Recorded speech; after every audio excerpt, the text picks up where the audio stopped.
1 Coríntios, capítulo 11. Vamos ler do 17 até o 34.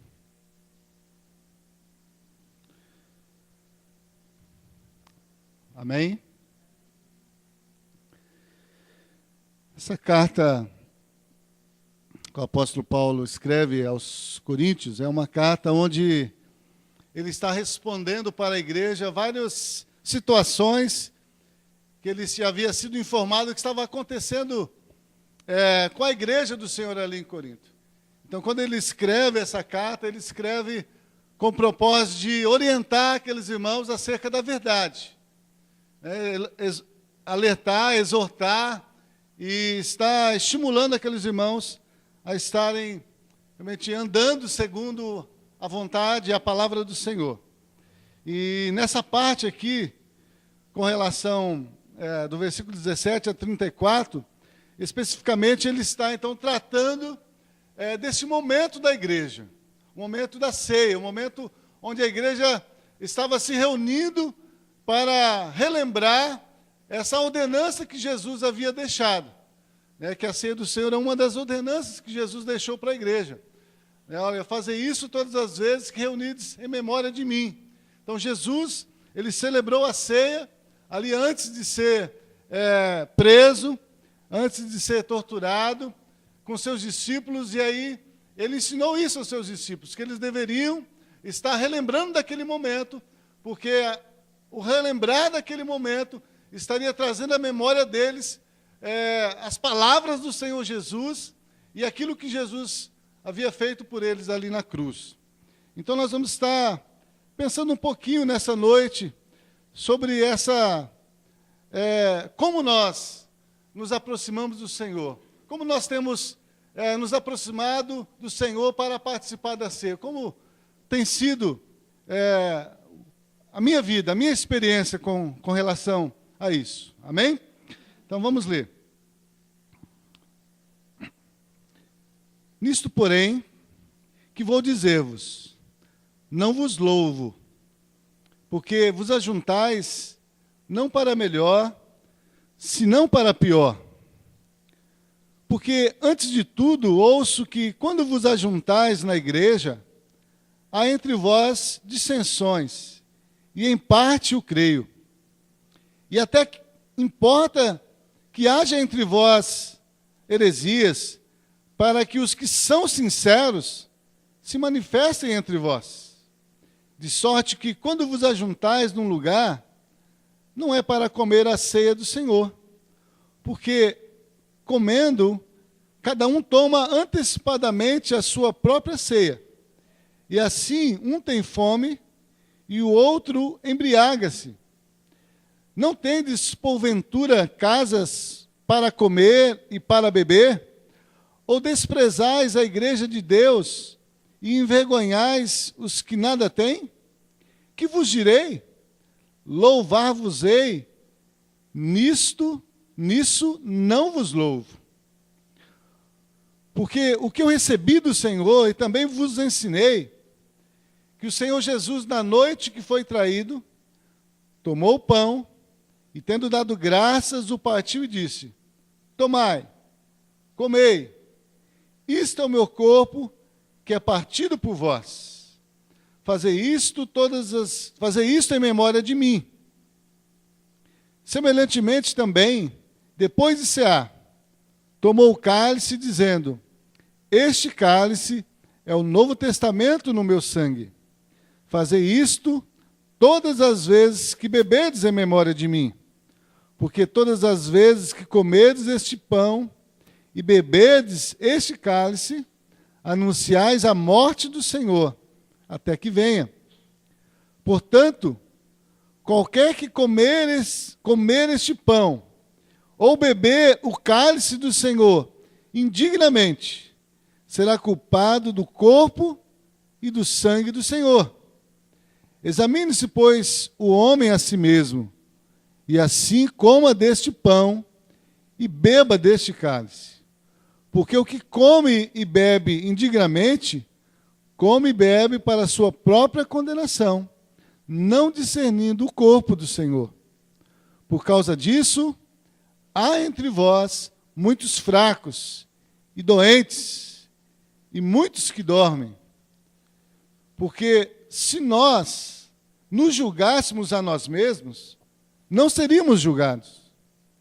Mas, quando somos julgados, somos repreendidos pelo Senhor, para não sermos condenados com o mundo. Portanto, meus irmãos, quando vos ajuntais para comer, esperai uns pelos outros. Mas, se algum tiver fome, coma em casa, para que vos não os ajunteis para condenação. Quanto às demais coisas, ordená-las-ei quando for ter convosco. Oremos. Paizinho, em nome do Senhor Jesus, te damos graças, Senhor, pelo teu grande amor para conosco.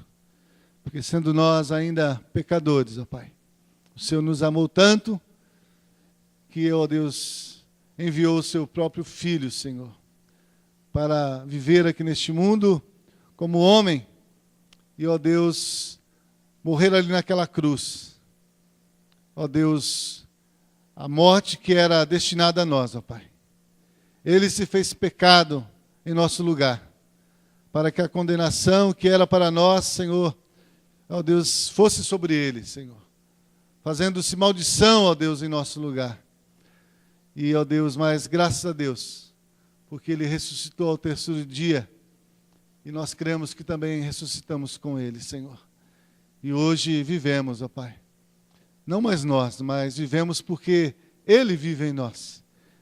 E queremos, ó Deus, confessar como o apóstolo Paulo.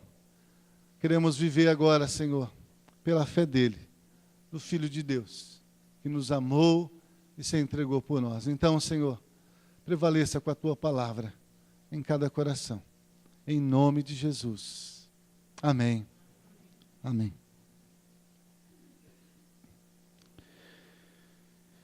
Eu quero trabalhar hoje, irmãos, com os irmãos, aquilo que Deus também trabalhou comigo, já.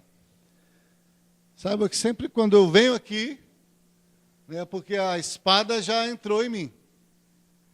É porque Deus já tratou, já corrigiu, já me exortou, e eu só estou repartindo com os irmãos aquilo que Deus já tratou comigo. Então eu quero estar trabalhando aquilo que Deus falou comigo. E o que Deus falou comigo está nos versículos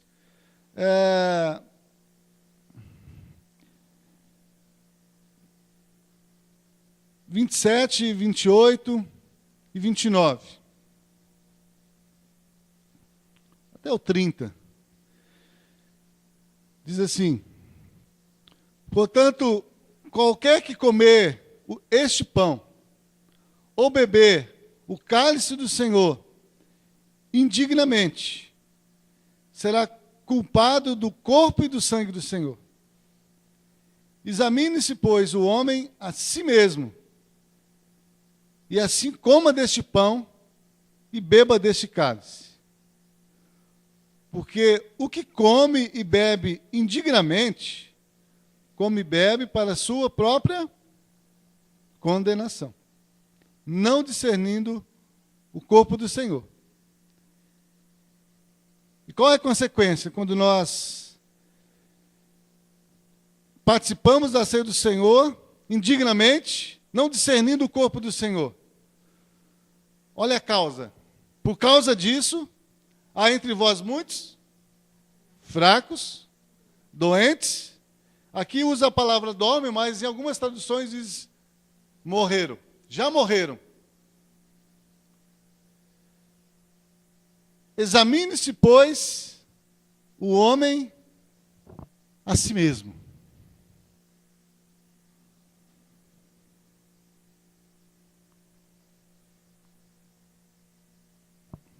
Examinar o quê?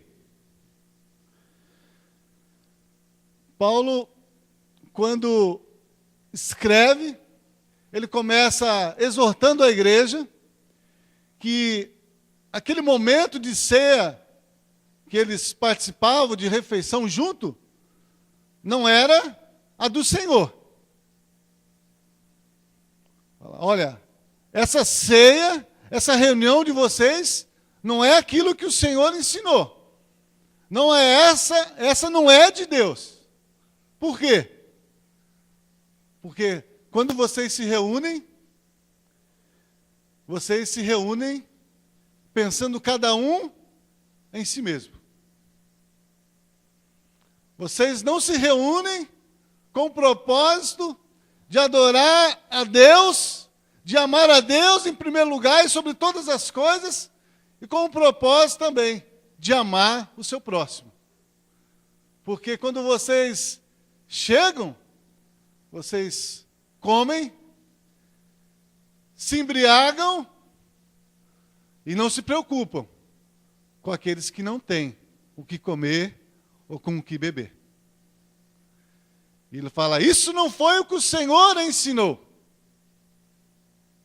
E isso não é do Senhor. E ele ainda diz, olha, eu ainda fiquei sabendo que quando vocês se reúnem, há dissensões entre vós. Há dissensões. Vocês se reúnem não para glorificar a Deus. Isso é Paulo falando com a igreja de Coríntios. Vocês não estão se reunindo para glorificar a Deus,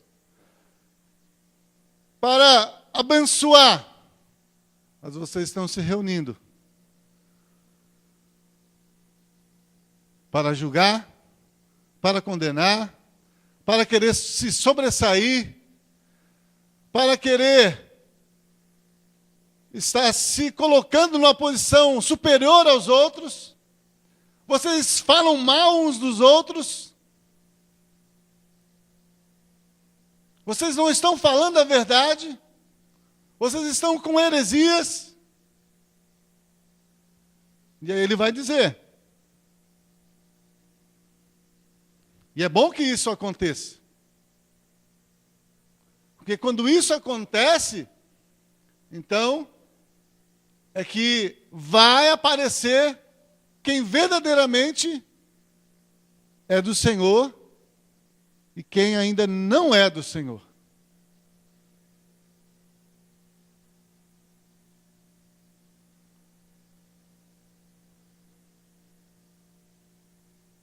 Eu estava ainda hoje conversando com uma irmã no telefone e nós estávamos lembrando que parece que quando nós saímos de casa para vir para o culto,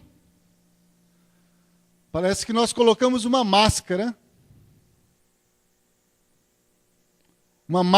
de bom marido, uma máscara de boa esposa, uma máscara de bom filho, uma máscara de bom irmãozinho, sorri para todo mundo, bate nas costas, abraça, dá graça e paz.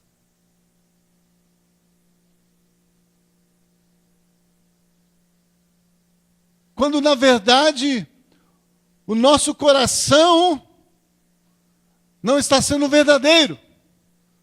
Porque quando eu saí de casa, eu briguei com a minha esposa, eu briguei com meus filhos,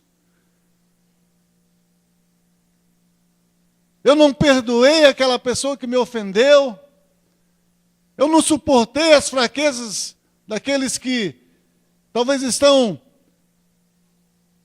prevalecendo contra mim. E aí eu venho para o culto, coloco uma máscara, canto, louvo, levanto as mãos, e aí vou para casa e digo, graças a Deus, mais um domingo, mais um dia na presença do Senhor. Será?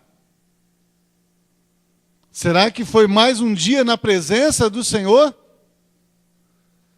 Será que o meu culto e a minha adoração foi em espírito e em verdade? Foi de um coração quebrantado e contrito?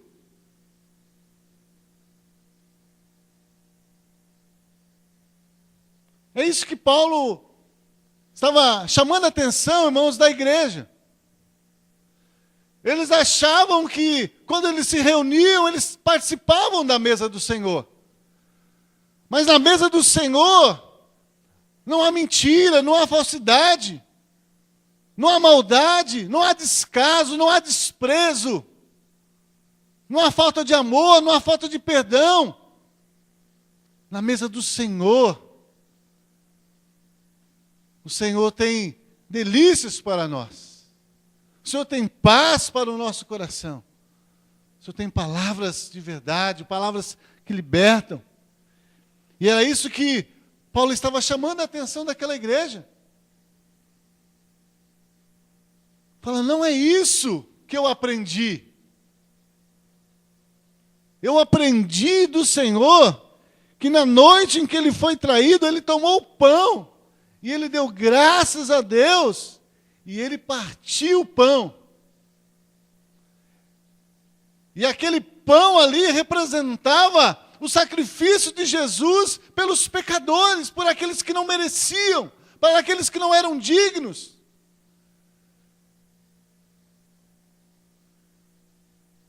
Foi isso que eu aprendi com o Senhor. Que ele veio ao mundo não para fazer a sua vontade, mas fazer a vontade do Pai. E a vontade do Pai é que nenhum se perca, mas que todos sejam salvos.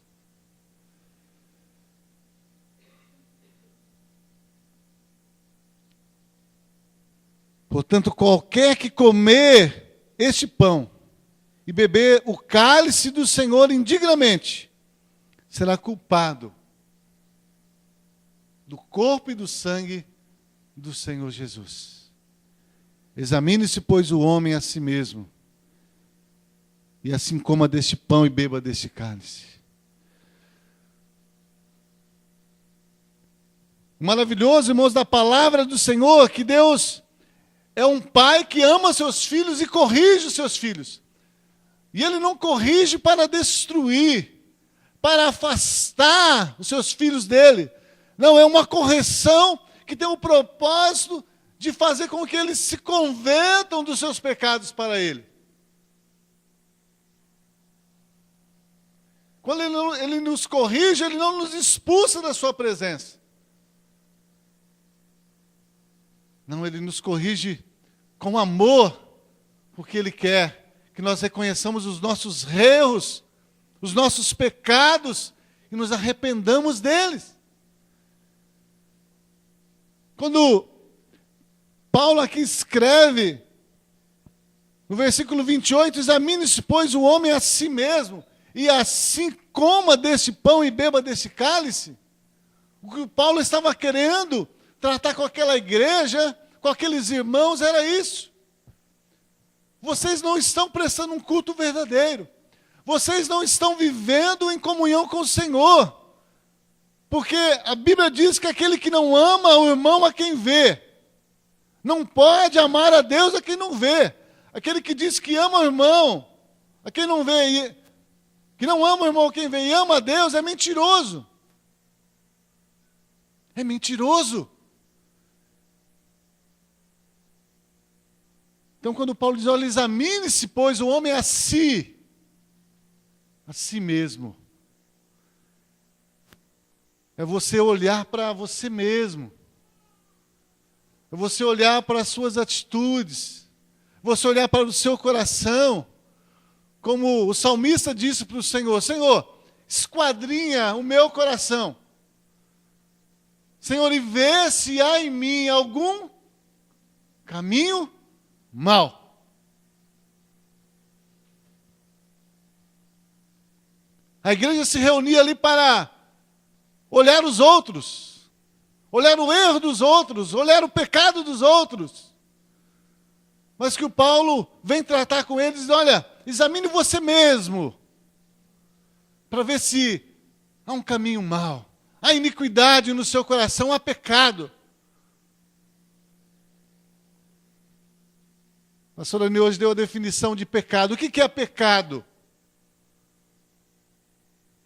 É não crer em Deus e na sua palavra. Pecado é não crer em Deus e na sua palavra. Às vezes ele diz, eu creio em Deus, mas eu não creio na palavra de Deus que diz que eu devo amar os meus inimigos, que eu devo abençoar os que me perseguem, orar por eles, que eu devo suportar os fracos. Se alguém me pedir para andar 1 milha, eu devo andar 2.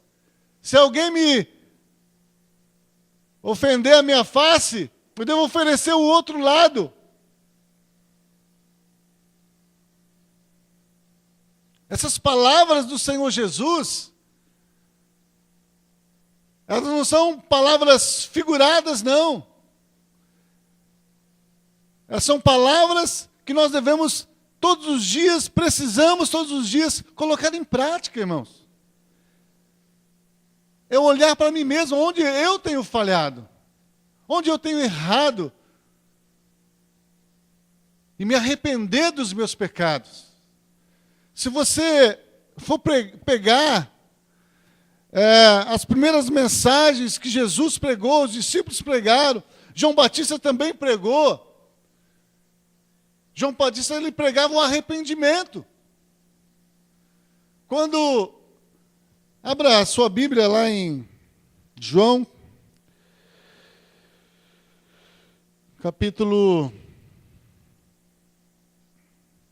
acho que é capítulo 1. Deixa eu ver se eu estou certo aqui.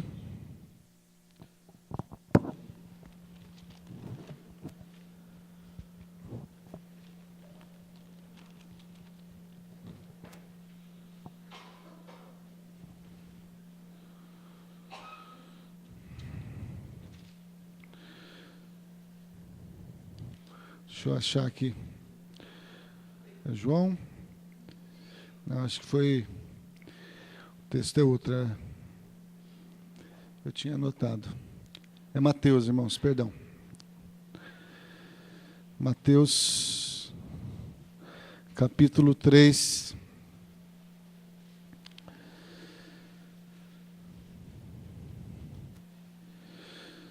Versículo 5. Diz assim: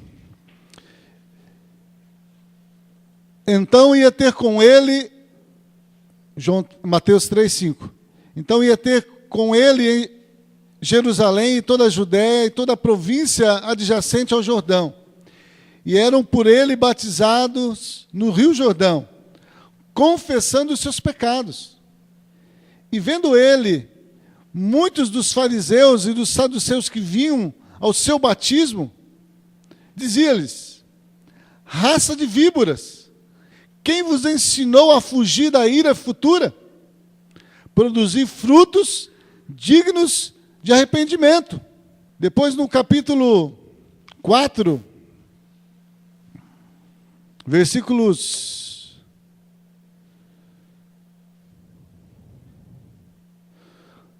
Deixa eu ver aqui. 4, versículo 12... Jesus também diz assim: Jesus, porém, ouvindo que João estava preso, voltou para a Galiléia e, deixando Nazaré, foi habitar em Cafarnaum, cidade marítima, nos confins de Zebulon e Naftali, para que se cumprisse o que foi dito pelo profeta Isaías, que diz: a terra de Zebulon e a terra de Naftali, junto ao caminho do mar, além do Jordão, a Galiléia das nações, o povo que estava sentado em trevas viu uma grande luz, e os que estavam assentados na região da sombra da morte, a luz raiou. E desde então começou Jesus a pregar e dizer: arrependei-vos, porque é chegado o reino dos céus. arrependei-vos, porque é chegado o reino dos céus. Arrependimento, é isso que Paulo estava tratando com aquela igreja. Olha, examine-se a si mesmo e arrependam-se dos seus pecados. Arrependam-se dos seus pecados. Essa era a pregação de João Batista, era a pregação do Senhor Jesus, foi a pregação também dos discípulos. Arrependimento para a salvação. E eu entendo, irmãos, que hoje, em muitas igrejas, muitas pessoas estão sentadas nos bancos das igrejas, mas ainda não fazem parte da família de Deus.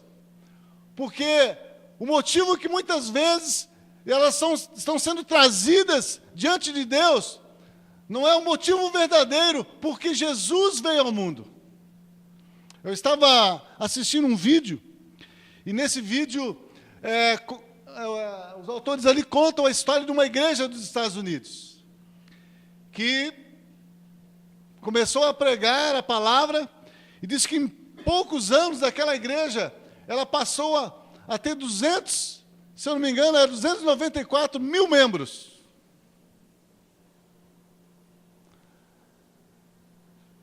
A igreja começou a crescer tanto que chegou a ter 294 mil membros.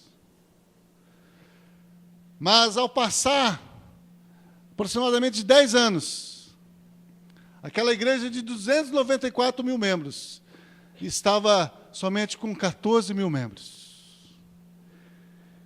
E aí se levantou uma interrogação: onde estão esses 280 mil que haviam ido àquela igreja, tomado uma decisão, aceitando Jesus, talvez passaram pelo batismo nas águas? Onde foram parar essas 280 mil pessoas? E a conclusão que eles chegaram é porque essas 280 mil que não permaneceram, é porque elas, quando chegaram, elas não entraram pela porta da salvação, que é Jesus Cristo, que é o Evangelho. Elas vieram atraídas por um Jesus que cura enfermos, que ressuscita mortos, que resolve problemas financeiros, que resolve problemas familiares.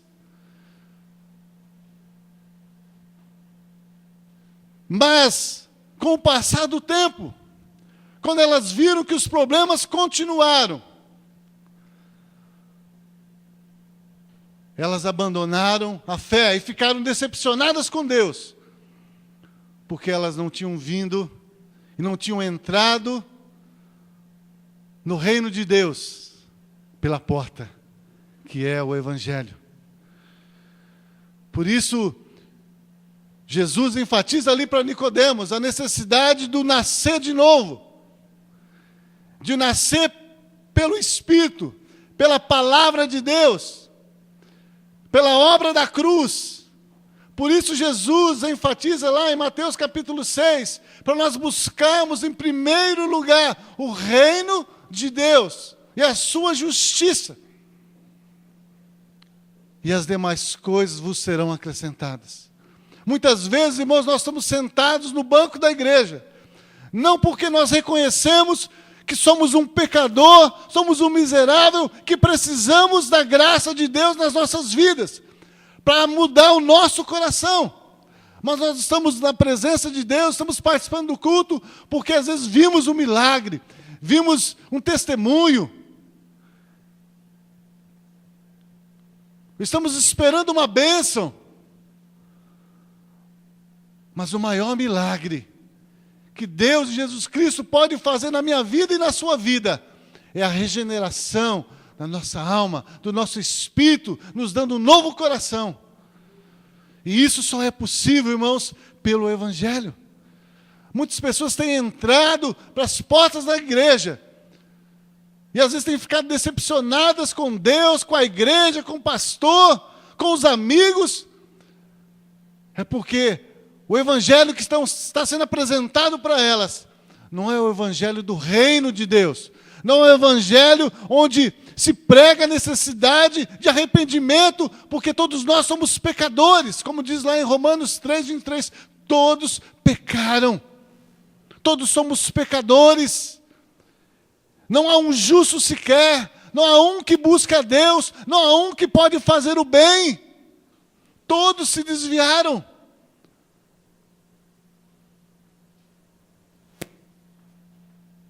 Esse é o motivo porque nós precisamos crer no Senhor Jesus.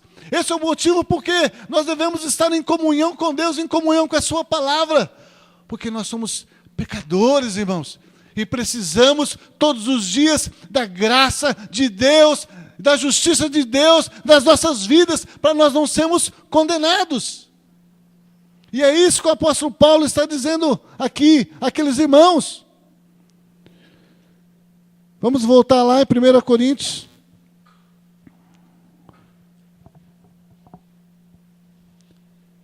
Por causa disso, há entre vós muitos fracos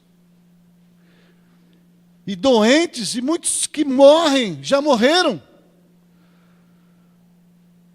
Porque se nós nos julgássemos a nós mesmos, não seríamos julgados. Nós temos a tendência sempre de achar o erro no outro, o defeito no outro, a falha no outro. Mas isso, olha, se nós nos julgássemos a nós mesmos, não seríamos julgados.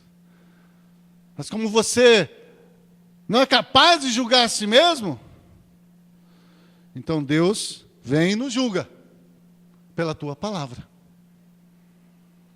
A palavra do Senhor, ela vem para o nosso julgamento. E ela é para julgamento para salvação ou para condenação. Quando eu creio e recebo a palavra, ela me julga, mas ela me torna inocente. Não pelos meus méritos, mas pela obra que Cristo realizou na cruz por mim. Mas quando eu ouço a palavra, mas não creio, eu não recebo essa palavra de bom grado no meu coração. Então ela me julga. E ela me acha, então, condenado. Por isso ele diz aqui, mas quando somos julgados, somos repreendidos pelo Senhor, para não sermos condenados com o mundo.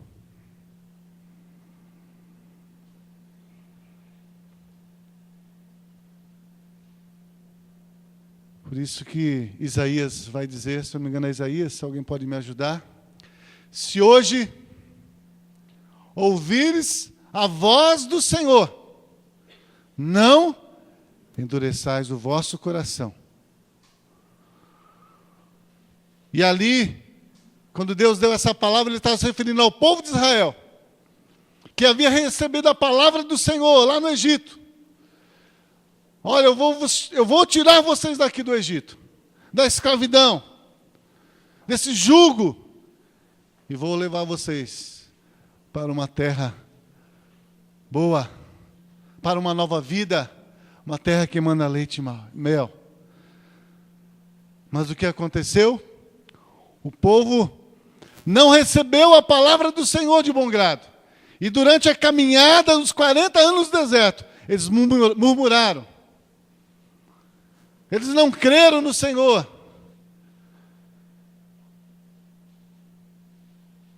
E a Bíblia diz que Deus se indignou contra eles e jurou: não entrareis no meu descanso.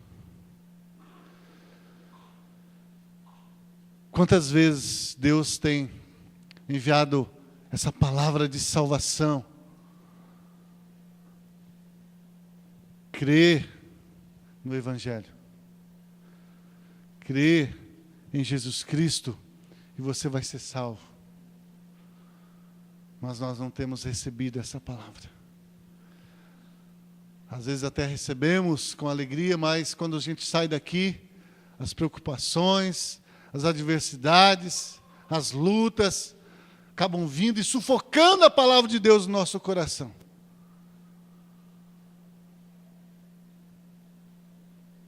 E a palavra se torna improdutiva porque a semente não permaneceu.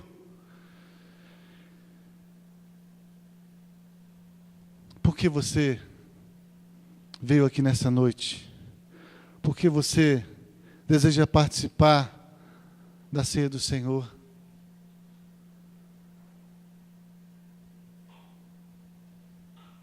Aquele que come e bebe sem discernir o corpo do Senhor, come e bebe para a sua própria condenação. Não adianta vir ao culto, não adianta cantar, louvar, orar, não adianta participar, comer o pão, tomar o cálice, se o meu coração não for regenerado pela palavra de Deus, não for trocado pela palavra de Deus. Esse momento, talvez de alegria, de paz, vai passar. E se Jesus não estiver no meu coração, na hora da luta, da dificuldade, então eu vou perecer. Mas se Ele estiver comigo, e eu estiver nele, Ele mesmo diz lá em João 15:7, se vocês estiverem em mim, e as minhas palavras estiverem em vocês, pedireis tudo o que quiserdes, e vos será feito.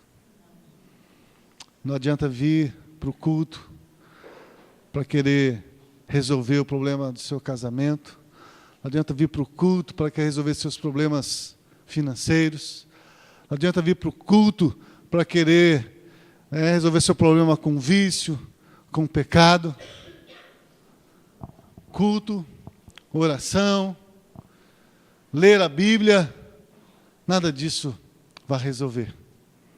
Nada disso vai mudar se o meu coração e o seu coração não for transformado. E isso não tem homem nenhum que pode fazer. É Deus que faz. É o novo nascimento que é operado pelo Espírito. Vem do alto. Vem do alto.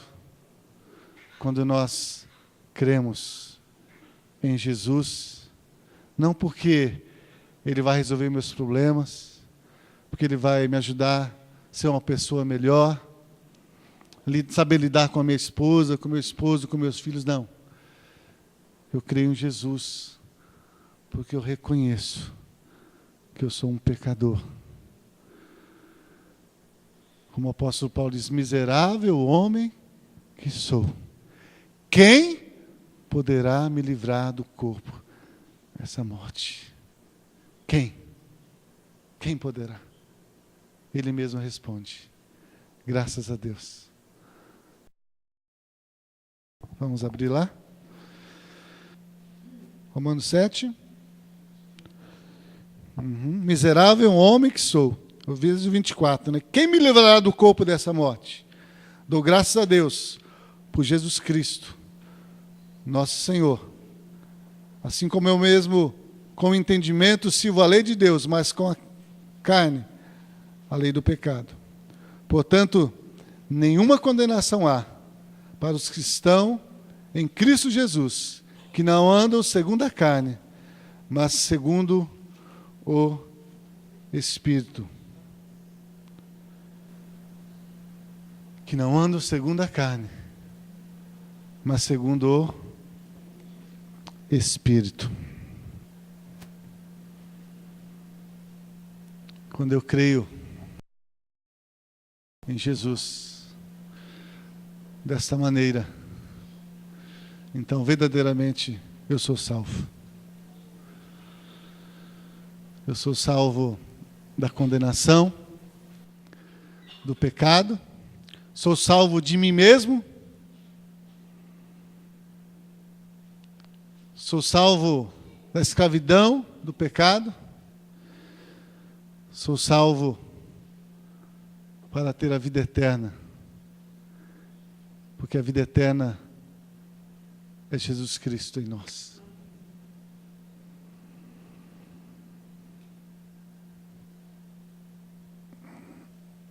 Examine-se, pois, o homem a si mesmo, e então Coma. Coma.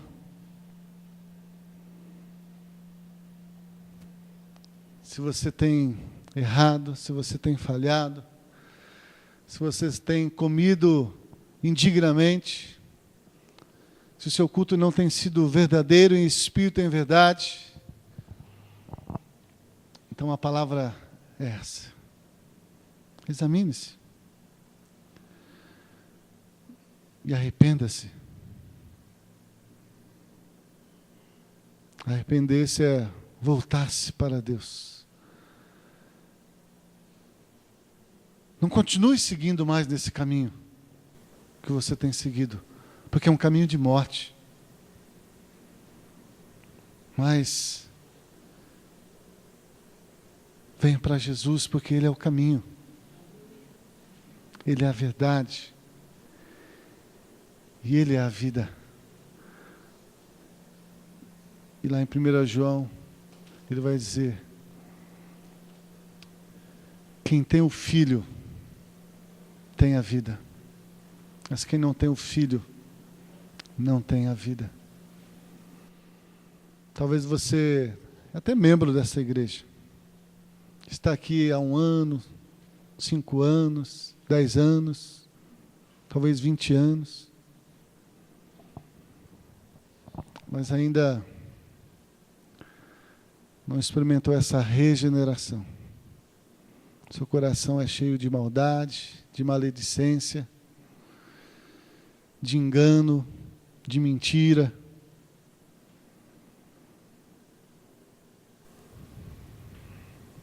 Então, precisa ser regenerado esse coração. E Deus quer fazer isso na sua vida nessa noite. Deus quer te dar um novo coração. Um coração regenerado, transformado. Um coração de verdadeiro adorador. A igreja de Coríntios não estava adorando a Deus. Estava vivendo uma religião. E uma religião falsa. Hoje muitas pessoas estão sendo atraídas às igrejas por falsos pastores que pregam o que elas querem ouvir, porque também têm interesse no que elas podem oferecer para eles. Mas Jesus, Ele nunca enganou ninguém. Quando aquele jovem rico foi procurar Jesus, sabendo, perguntando a Jesus: o que eu devo fazer para ter a vida eterna?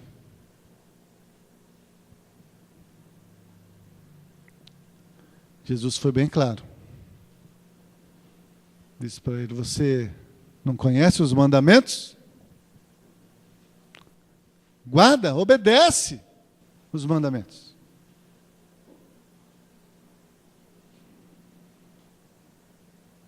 Não é porque eu sou de Jesus, nasci de novo, que eu tenho liberdade para pecar, para fazer coisas erradas. Que Deus vai me perdoar. Quando eu faço isso, eu estou pisando no sacrifício que Jesus fez na cruz por mim lá na cruz.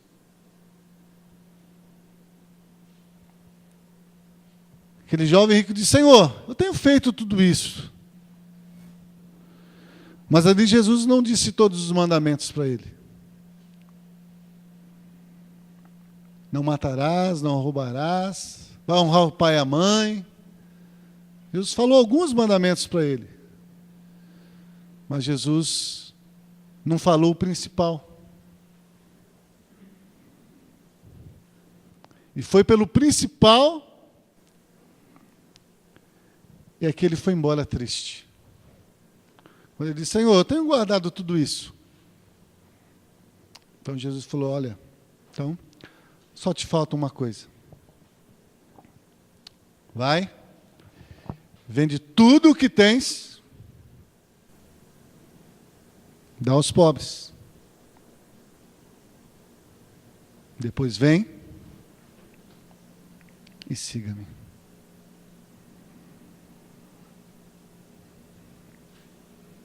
O que está impedindo você de seguir o Senhor? Aquele jovem foi embora triste, porque tinha muitas propriedades. Mas Deus não quer que você vá embora triste hoje. Talvez por causa do seu pecado, por causa... Não. Ele quer que você examine si mesmo. Se arrependa, reconheça o seu pecado e creia nele. Porque Ele pode te salvar nesta noite. Ele pode. Pedro disse para Jesus lá nessa passagem: Senhor, sendo assim... Porque Jesus disse: olha, aquele que não deixa casa, mãe, tudo, até a própria vida, se não deixar ou negar a própria vida por amor de mim e do reino, não pode ser meu discípulo.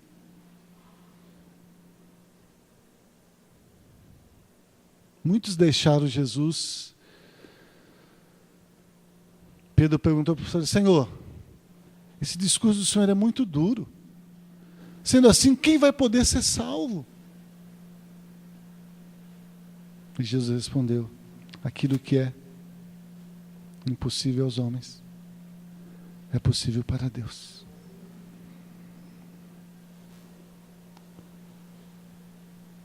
Aquele jovem reconheceu que era impossível seguir Jesus, porque o seu coração amava mais o dinheiro do que a Deus.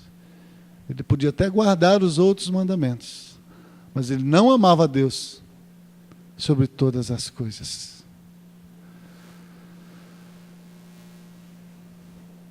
Não sabemos se ele foi salvo depois, mas você pode ter certeza da sua salvação nessa noite. Arrependa-se dos seus pecados. Creia no Senhor Jesus. E você vai ser salvo, porque Ele prometeu.